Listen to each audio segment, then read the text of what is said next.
Sacolick, and we're going to talk about his book, or a number of things. We're going to talk about his book, Digital Trailblazer, and we're going to talk about transformational leadership, especially in the digital world. Before we dive into it, Isaac, tell people where they get hold of you. I'm all over the place. You can find me on Twitter at NYIke, I-K-E. I have a blog with over 500 posts on it. That's at blogs.starcio.com. And I have a YouTube channel, The Driving Digital Stand-Up. And you are very active on LinkedIn as well, aren't you?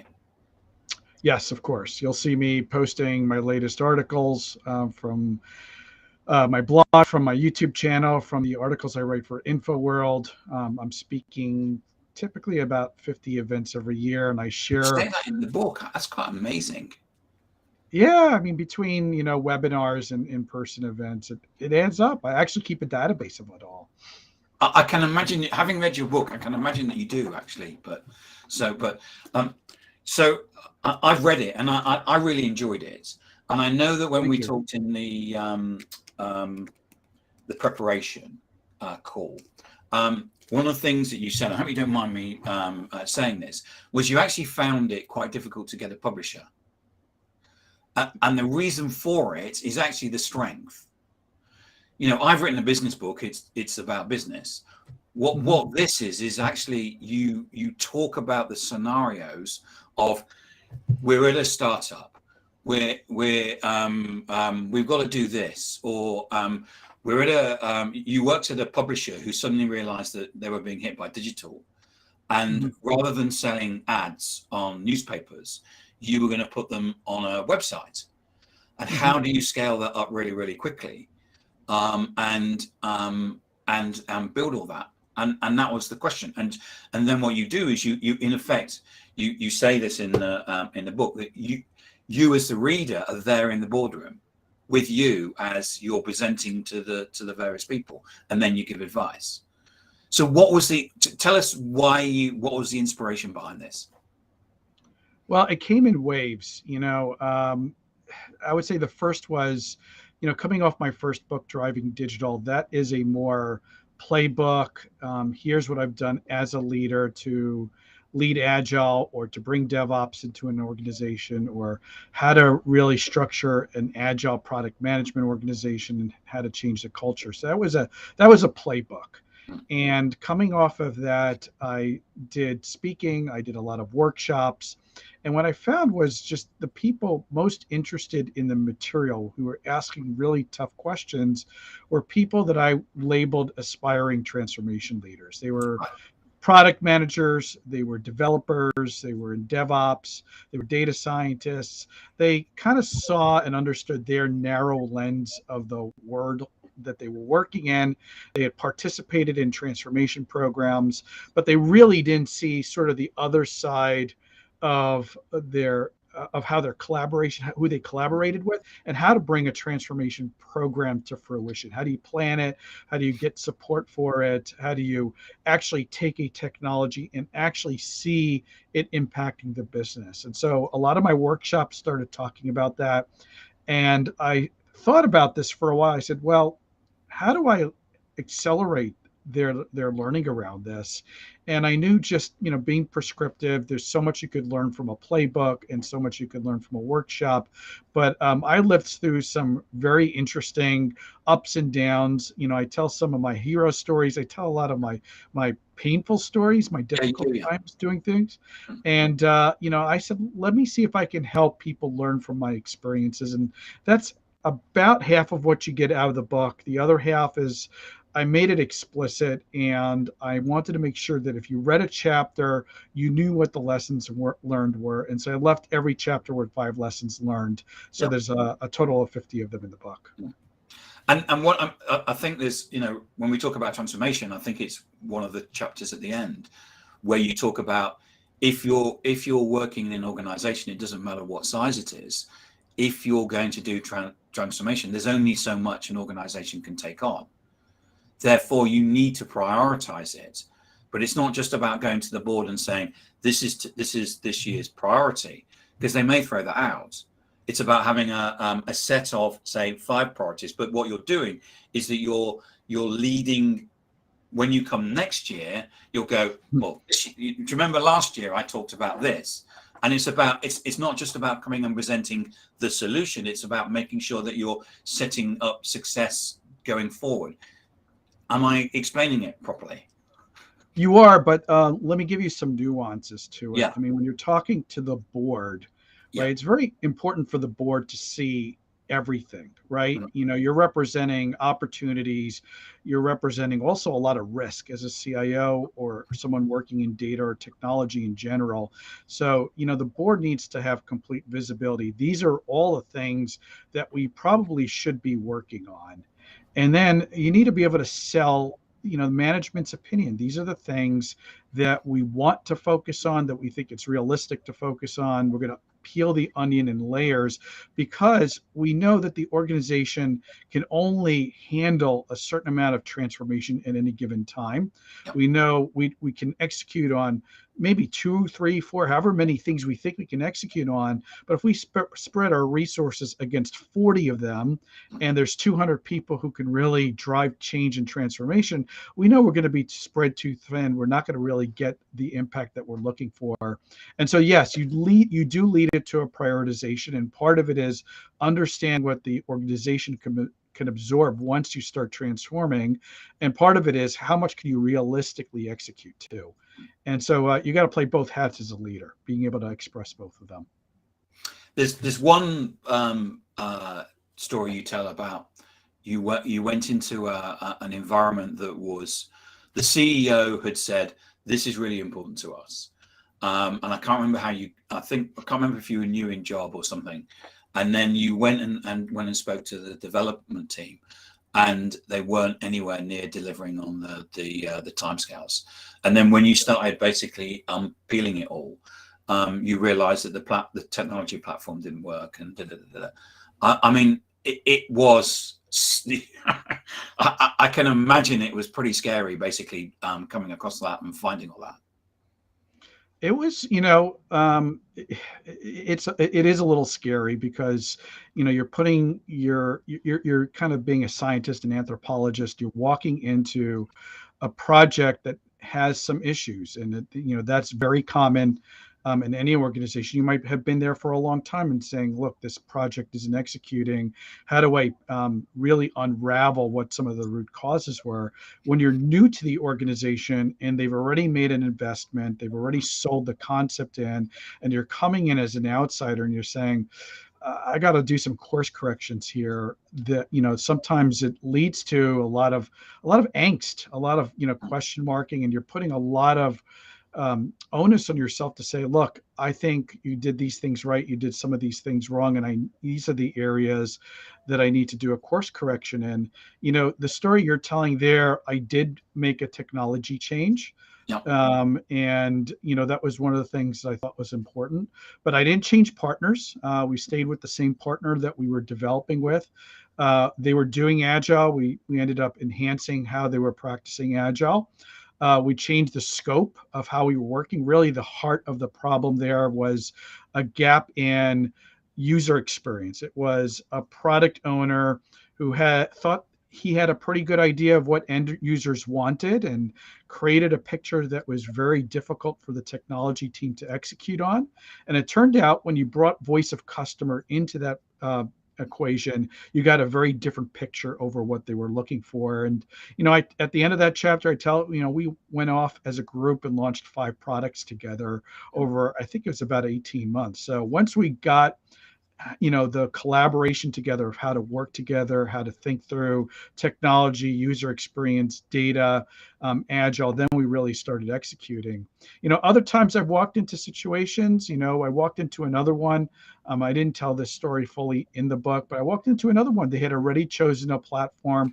They were already starting to execute on it. It would not have been a platform I selected, but it didn't matter. I learned from the experience. I said, look, we're going to make this thing work. We ended up launching 2 products out of that product. It had some things that excelled well and some things that didn't excel well. So, I mean, whenever you walk into a situation, you really have to recognize that you come in with your pre-existing knowledge, whether it's process or technology or leadership.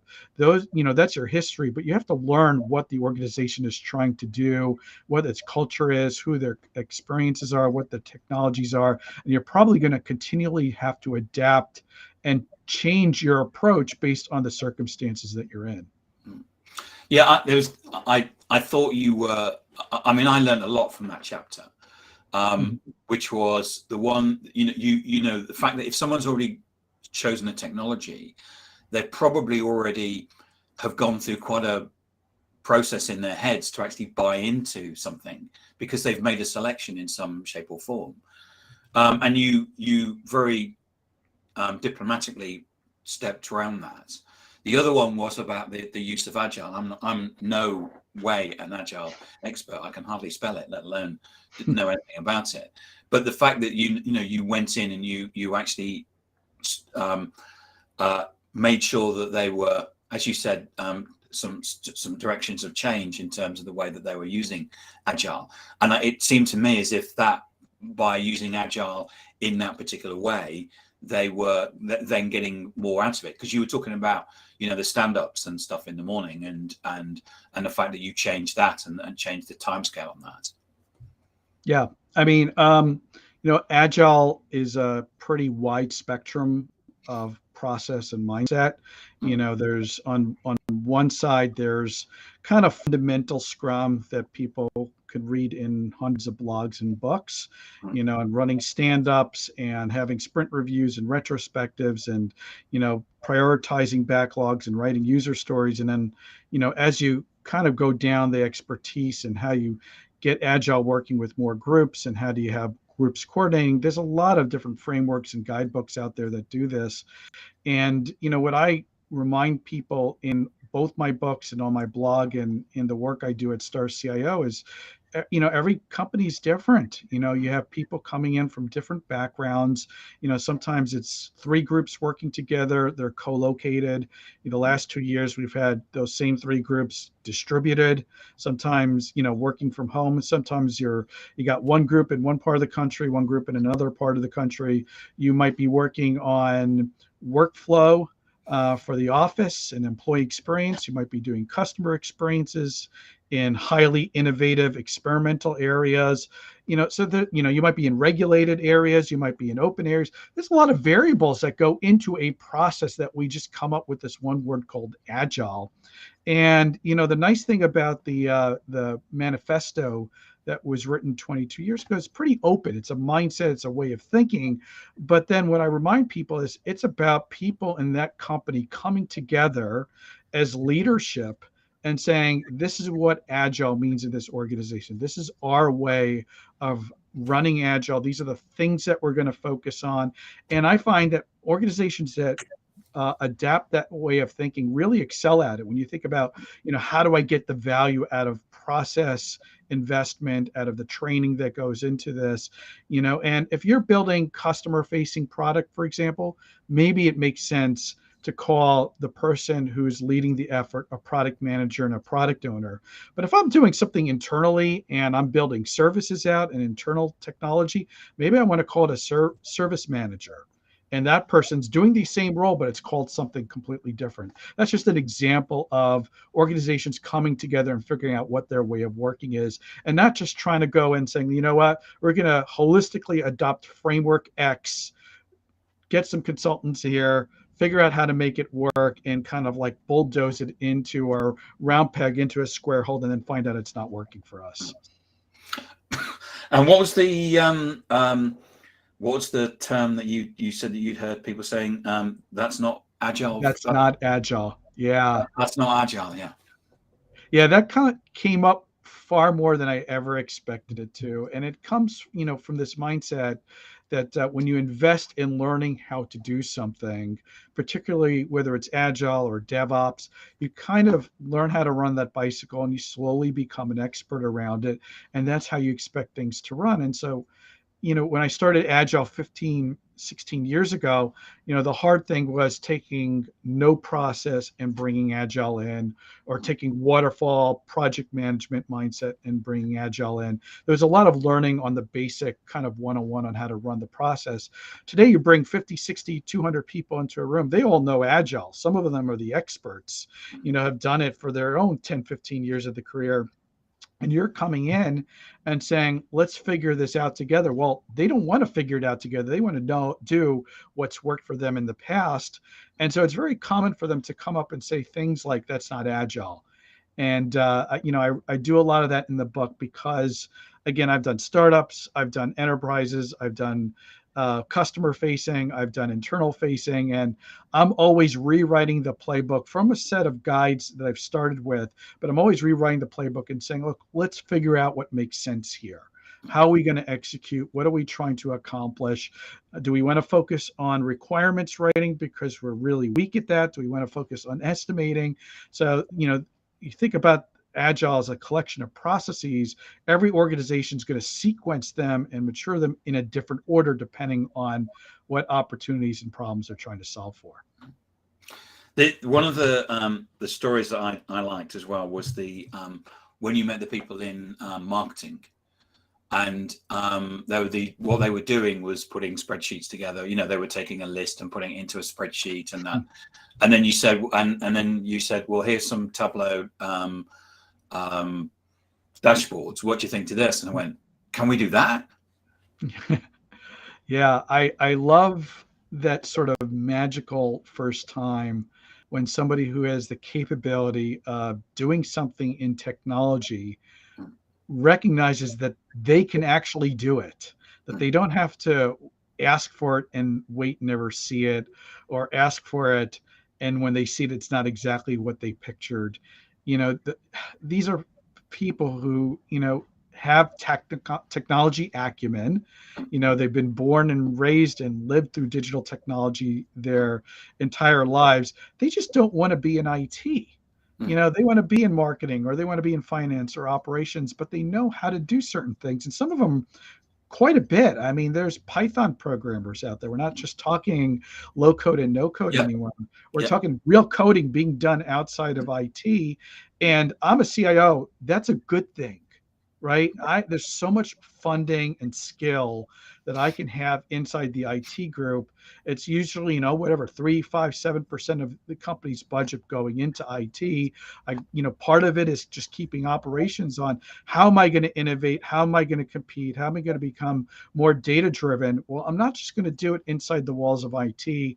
I'm going to need citizen developers outside of IT. I'm going to need really good partnerships with expertise when I'm working with emerging technologies. But my favorite thing, Tim, is when you go to somebody outside of IT and you give them tools and you give them practices and you give them ways of doing things, and then they start becoming self-sufficient with technology. Wow, you really have an eye-awakening moment when that happens. And I love the fact that you welcoming to that, because I think that empowerment, you rattled off a number of things. How do we compete? How do we innovate? And those things don't necessarily come from IT, because, as you say, what you're doing is that you're keeping the lights on of the payroll system and the accounting system, and you're not necessarily going, well, actually, what we need to do is to do this in marketing, and we need to bring this data in here and clean it up. Remember, Tim, remember, everybody has their day jobs.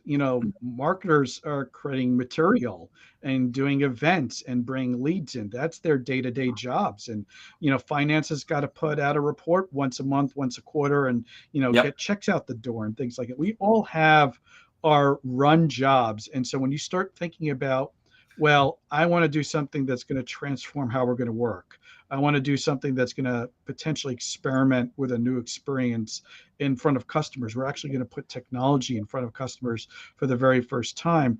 It's not going to just be technologists or marketers or people in operations figuring this out. This is going to take a collaboration. This is going to take this group coming together and say, you know what, we're going to throw that dart maybe a couple weeks ahead, and figure out what is it that we can do that's going to make an impact, that's going to give us more confidence in what we're doing, that's going to give us some learning and something that we can share back to our stakeholders and our customers.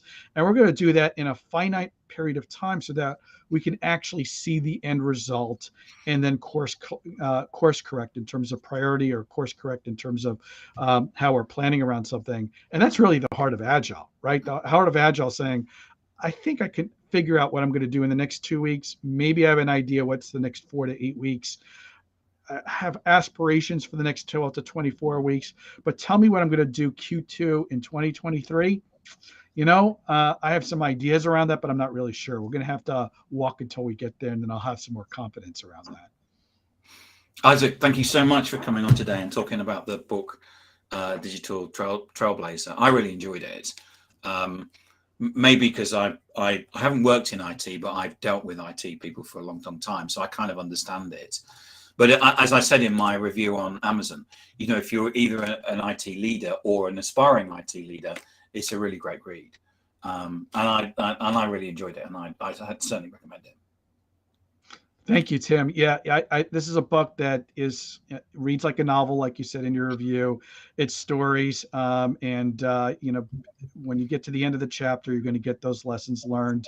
I have a whole digital Trailblazer community that you get access to with the book, and so you get access to me. You get to ask me questions all the time.